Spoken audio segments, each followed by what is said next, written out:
Hello दोस्तों, आप सभी का स्वागत है आपके अपने YouTube चैनल संजीत अकेडमी पर। मैं हूं Sanjeet Kumar. BPSC 1 to M3 के दौरान पूछे गए अति महत्वपूर्ण सवाल को हम लेकर आए हैं ताकि आने वाले आगामी TRE 4 के लिए महत्वपूर्ण साबित होगी। चलिए बिना देरी किए हुए शुरू करते हैं। कह रहा है कि किसी बहुभुज के अंतःकोणों का योग 14 से 40 डिग्री है तो बहुभुज होगा। कैसा बहुभुज होगा? अष्टभुज होगा, सप्तभुज होगा, दसभुज होगा, षटभुज होगा। पहले ये जान लीजिए कि बहुभुज होता क्या है। देखिए, हम छोटी छोटी बातों को लेकर के चलेंगे। इस सवाल को बनाने से पहले मैं कुछ आपको बेसिक बता दूंगा, उसके बाद इस क्वेश्चन की तरफ बढ़ेंगे ताकि आपको बेहतर समझ में आए। चलिए, बहुभुज है। बहुभुज किसे कहते हैं? मान लीजिए, ये देख लीजिए, इस प्रकार की जो आकृति आपको दिखाई दे रहा है ये बहुभुज है। यानी तीन या तीन से ज़्यादा भुजाओं वाले, ठीक है। जहाँ तीन या तीन से ज़्यादा भुजा दिखे जिस आकृति में, वो बहुभुज कहलाते हैं। जैसे त्रिभुज हो गया, चतुर्भुज हो गया, आपको ये षटभुज हो गया, ये आपका पंचभुज हो गया। तो इस प्रकार की आकृति को हम बहुभुज कहते हैं, ठीक है। लेकिन ये रेगुलर पॉलीगन होना चाहिए, ठीक है, नियमित बहुभुज होना चाहिए, ठीक है। तो किसी बहुभुज के अंतःकोणों का योग, जैसे मान लेते हैं, बनाने के लिए तो हम एक लाइनें बना के आपको बता दें, लेकिन आपको हमें समझाना है, तो ज़रा ध्यान दीजिएगा। जैसे ये त्रिभुज है, ठीक है। त्रिभुज के तीनों कोणों का योग, जैसा कि आप सभी जानते हैं कि त्रिभुज के तीनों कोणों का योग 180 डिग्री होता है। आप लोगों ने शुरू से बचपन से ही पढ़ते आ रहे हैं, ठीक है। चौथा, पाँचवा, तीसरा, दूसरा में भी ये पढ़े होंगे कि त्रिभुज का तीनों कोणों का योग कितना होता है। जैसे मान लीजिए त्रिभुज ए है, ये बी है, ये सी है, 180 डिग्री होता है त्रिभुज के तीनों कोणों का योग, ठीक है। जैसे इसको लिखते थे ना, कोण ए प्लस कोण बी प्लस कोण सी बराबर कितना है? 180 डिग्री, ठीक है। जैसा कि एक और एग्जाम्पल लेते हैं, ये चतुर्भुज है, कोई भी चतुर्भुज हो, ए है, ये बी है, ये सी है, ये डी है। कोण ए प्लस कोण बी प्लस कोण सी प्लस कोण डी कितना होता है? 360 डिग्री। लेकिन ये एक ऐसा बहुभुज है, बस इन चारों में से कोई एक ऐसा बहुभुज है जिनके अंतःकोणों का योग 1440 दिया हुआ है, और ये बताना है कि वो बहुभुज कैसा है। चलिए, अब हम सवाल की तरफ प्रस्थान करते हैं, ठीक है। जैसा कि हम जानते हैं, चूँकि बहुभुज के अंतःकोणों का योग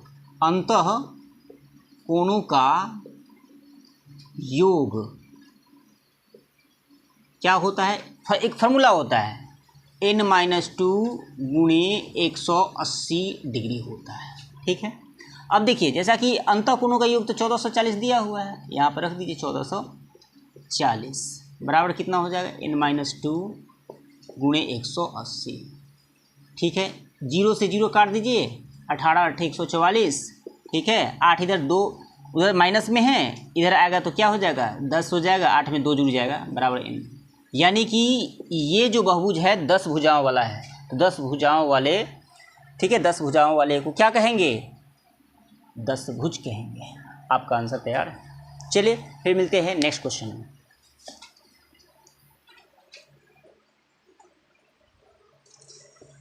देखिए दूसरा सवाल क्या कहता है, किसी घन के एक किनारे और विकर्ण की लंबाइयों का अनुपात क्या होगा? घन बोला है, तो घन किस प्रकार का आकृति होती है? देखिए, ये मान लीजिए आपका घन है। क्या है? घन के बारे में तो सब कोई परिचित होंगे, ठीक है। इसमें किनारा कहाँ आपको दिख रहा है? ये किनारा होते हैं। ये क्या होते हैं? किनारा होते हैं। किनारा को हमने ए से माना है, ठीक है। किनारा को क्या मान लिए? ए मान लिए, ठीक है। तो यहाँ देखिए, ध्यान दीजिएगा, किनारा, ठीक है, किनारा को हम क्या मान लिए? घन का किनारा को ए मान लिए। विकर्ण क्या होते हैं? घन का विकर्ण क्या होते हैं? घन का विकर्ण क्या होता है? √3a होता है। समझ में आ रहा है? अब हमसे पूछा है कि किनारा और विकर्ण की लंबाई का अनुपात क्या होगा, तो अनुपात क्या होगा बताइए? अनुपात बराबर किनारा और विकर्ण का बोला है ना, तो किनारा कितना है? a है, ठीक है। अनुपात √3 है, क्या है? 3 है। ए से 1 कट गया, यहाँ कुछ नहीं तो 1 हुआ, बराबर कितना हुआ 1:√3। Option number B. चलिए फिर नेक्स्ट क्वेश्चन में मिलते हैं।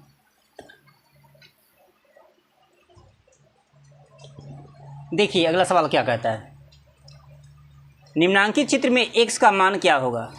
ये चित्र दिया हुआ है, एक सर्कल के अंदर, ठीक है, एक चतुर्भुज है और इस प्रकार के चतुर्भुज को हम लोग चक्रीय चतुर्भुज कहते हैं। ठीक है, ये 4 भट्टी से जो देख रहे हैं, ये 4 बिंदु, ठीक है, ये परिधि पे जाके टिका हुआ है, परिधि को छू रहा है। ठीक है, तो ये एक चक्रीय चतुर्भुज हुआ। इसमें ए बी डी का मान 70 दिए हुए हैं, कोण डी का मान 70 दिए हुए हैं, तो हमें x का मान पता करना है। क्या होगा बता सकते हैं? बड़ा सिंपल है, ध्यान दीजिएगा।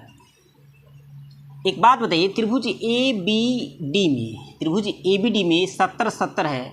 जैसा कि हम जानते हैं त्रिभुज के तीनों कोणों का योग कितना होता है, 180 होता है। तो ये 70 70 कितना हुआ 140, तो ये कितना हुआ 40 डिग्री हुआ।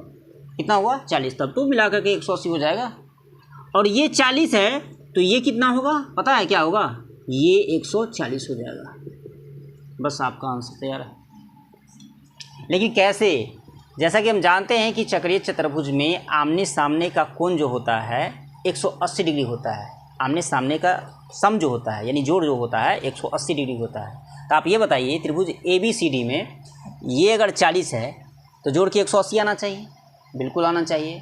तो ये 40 है, 180 में से 40 ही है, 180 में से ये 40 दिया, तो ये कितना होना चाहिए 140 होना चाहिए। तो आपका राइट आंसर क्या हो जाएगा 140 डिग्री हो जाएगा। चलिए फिर मिलते हैं नेक्स्ट क्वेश्चन में।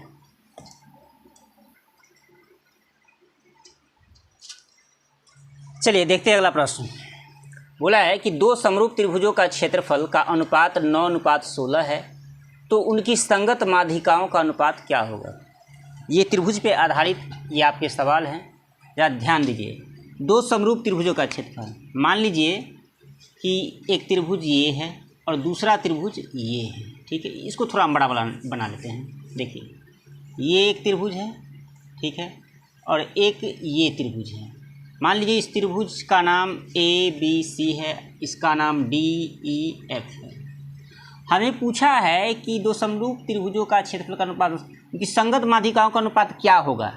इसे माध्यिका क्या हो जाएगा, ये हो जाएगा। ठीक है, माध्यिका क्या होता है, किसी त्रिभुज के किसी भी शीर्ष से सामने वाली भुजा को 2 बराबर भागों में बांटने वाले जो लाइन होती है वो माध्यिका कहलाता है। यानी कि ये और ये बराबर हो जाएगा।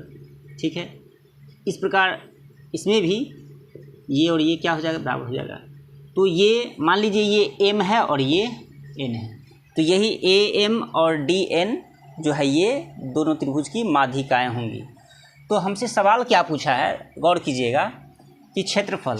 तो देखिए त्रिभुज ए बी सी समरूप होगा, कब समरूप होगा, डी ई एफ समरूप होगा। ठीक है, समरूप हो तो त्रिभुज ए बी सी का क्षेत्रफल, ठीक है, त्रिभुज ए बी सी, त्रिभुज एरिया ऑफ त्रिभुज A B C by area of त्रिभुज डी ई एफ। ठीक है, जब 2 त्रिभुज समरूप हो तो इन दोनों के एरिया का जो अनुपात होता है उनके माध्यिकाओं के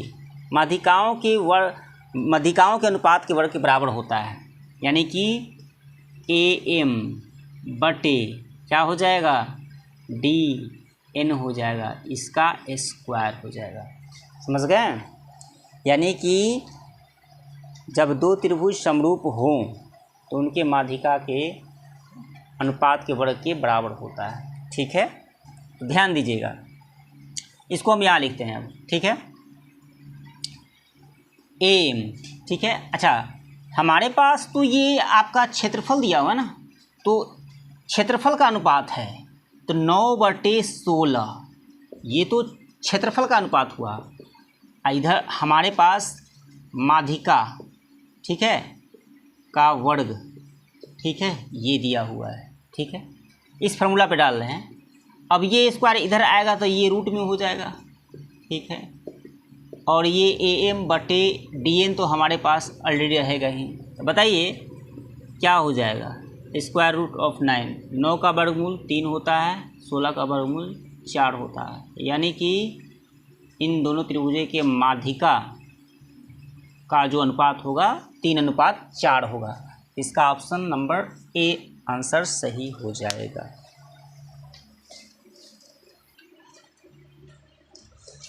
देखिए अगला सवाल क्या कहता है। एक बेलन के आधार की परिधि 132 सेंटीमीटर तथा उसकी ऊंचाई 25 सेंटीमीटर है। कितना है? 25 सेंटीमीटर है। तो बेलन का आयतन क्या होगा? बड़ा सिंपल है, जैसा कि आप लोग जानते भी होंगे। चलिए इसको हम बताते हैं। एक बेलन के आधार की परिधि, जैसा कि जानते हैं कि बेलन इस प्रकार का होता है। बेलन जो है इस प्रकार का होता है, ठीक है। बेलन कैसा होता है? इस प्रकार का बेलन होता है। अच्छा, इसे बोला है आधार की जो परिधि है।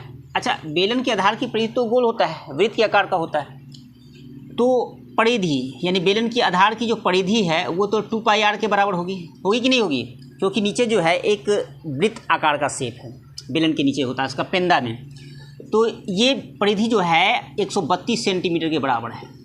तो यहाँ से हम क्या क्या निकाल सकते हैं, ज़रा ध्यान दीजिएगा।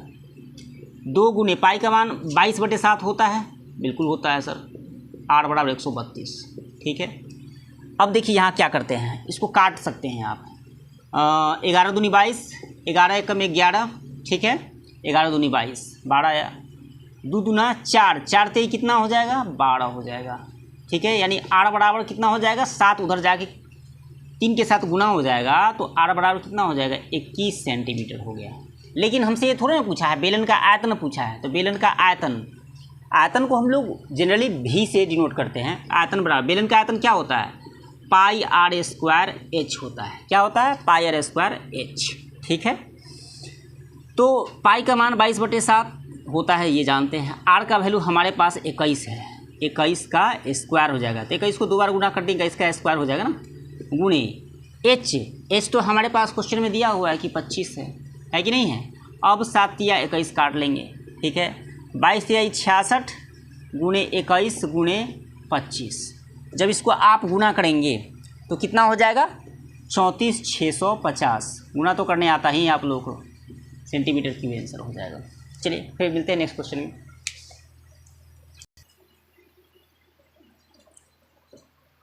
चलिए देखते हैं अगले सवाल को हम लोग। कह रहा है कि यदि अल्फा बीटा द्विघात समीकरण x² + bx + c = 0 के मूल हों तो alpha by beta plus beta by alpha का मान क्या होगा? देखिए हम लोगों से इसका मान पूछा है, ठीक है।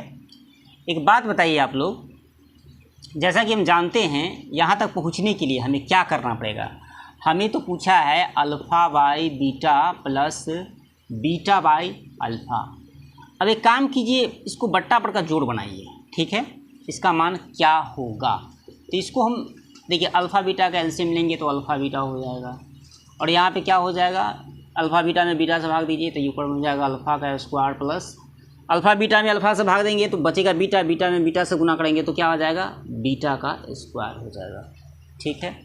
अब ध्यान दीजिए, एक बात बताइए कि अल्फ़ा प्लस बीटा यानी कि मूलों का जोड़ आप लोग बचपन से पढ़ते आ रहे हैं, 9th-10th में पढ़े हैं, b/a होता है, और अल्फ़ा बीटा का मान क्या होता है? c/a होता है।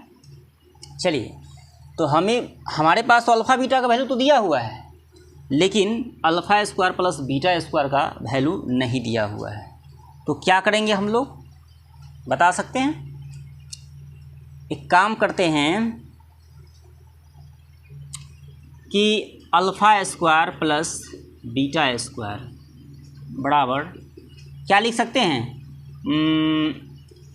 अल्फ़ा प्लस बीटा का whole square minus 2 alpha beta.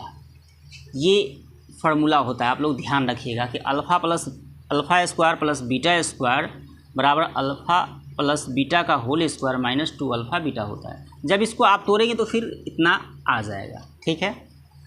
ऐसा हम लोगों ने क्यों किया? हमने इसलिए ऐसा किया कि alpha square plus beta square के रूप में ये तो है नहीं, तो हम लोग इसके मदद से, ठीक है, इस फार्मूला की मदद से हमको अल्फ़ा प्लस बीटा का वैल्यू निकल जाएगा। अब ज़रा ध्यान दीजिए कि ये बात तो समझ गए, अल्फ़ा प्लस बीटा। अब इसके जगह पे हम ये लिख सकते हैं अल्फ़ा प्लस बीटा का होल स्क्वायर -2 अल्फ़ा बीटा लिख सकते हैं। चलिए यहाँ पे नहीं लिखते हैं, हम लोग क्या करते हैं, चलिए तो अल्फ़ा प्लस बीटा कितना वैल्यू है -b/a, इसको हटाइए यहाँ से। हमारे पास चूँकि हम जानते हैं कि अल्फ़ा स्क्वायर प्लस, यहाँ पर लिख देते हैं अल्फ़ा प्लस बीटा का होल स्क्वायर -2 अल्फ़ा बीटा होता है, ठीक है। मूलों का जोड़ हम यहाँ लिखे थे -b/a होता है, और अल्फ़ा बीटा का वैल्यू कितना हो जाएगा c/a होता है। चलिए अब अल्फ़ा प्लस बीटा का वैल्यू हमारे पास कितना दिया हुआ है, यहाँ से लिखते हैं -b/a, ठीक है, अल्फ़ा प्लस बीटा, ठीक है, तो -b/a, ठीक है, का कितना होल स्क्वायर -2 अल्फ़ा बीटा का जगह c/a कितना हो जाएगा c/a हो जाएगा, यानी 2c लिख सकते हैं, कोई दिक्कत नहीं है। ये 2 गुना c/a, ठीक है, बाई अल्फ़ा बीटा का वैल्यू कितना है c/a। बस इसको आप सोल्यूशन करना रह गया है। ध्यान दीजिए, हम इसको थोड़ा इसको मिटा देते हैं। ये तो समझ में आ गया होगा कि कैसे ये हम लाएं, ठीक है। चलिए यहाँ से आप क्या कर सकते हैं, b स्क्वायर अब बाई a स्क्वायर लिख सकते हैं, क्योंकि माइनस माइनस प्लस हो गया स्क्वायर करने पर, -2c/a हो जाएंगे, बट्टा मेन बट्टा है ये, मेन बट्टा बाई c/a हो गया, ठीक है। अब यहाँ से आइए बट्टा पर जोड़ घटाव कीजिए, तो क्या हो जाए a स्क्वायर और a का LCM a स्क्वायर हो जाएगा। a स्क्वायर में a स्क्वायर से भाग दीजिए, एक पर में आएगा b स्क्वायर माइनस कितना हो जाएगा a स्क्वायर में से a, तो यहाँ हो जाएगा 2ac हो जाएगा, ठीक है, 2ac हो जाएगा बाई c/a हो जाएगा। अब देखिए यहाँ पे हमारे पास b square -2ac by a square, अच्छा ये नीचे वाला ऊपर जाएगा, क्या हो जाएगा गुना पलट जाएगा, तो a/c हो जाएगा, ठीक है। अब देखिए a से a, यहाँ 2 a था, यहाँ a से कट गया, तो हमारे पास क्या बचा b square -2ac by ac हो जाएगा, क्या हो जाएगा। तो देख लीजिए ये ऑप्शन में कहाँ है, हमारे पास ऑप्शन नंबर ए है। इस क्वेश्चन का आंसर हमारे पास ऑप्शन नंबर ए हो जाएगा। स्क्रीनशॉट लेना है तो आप लोग ले सकते हैं। चलिए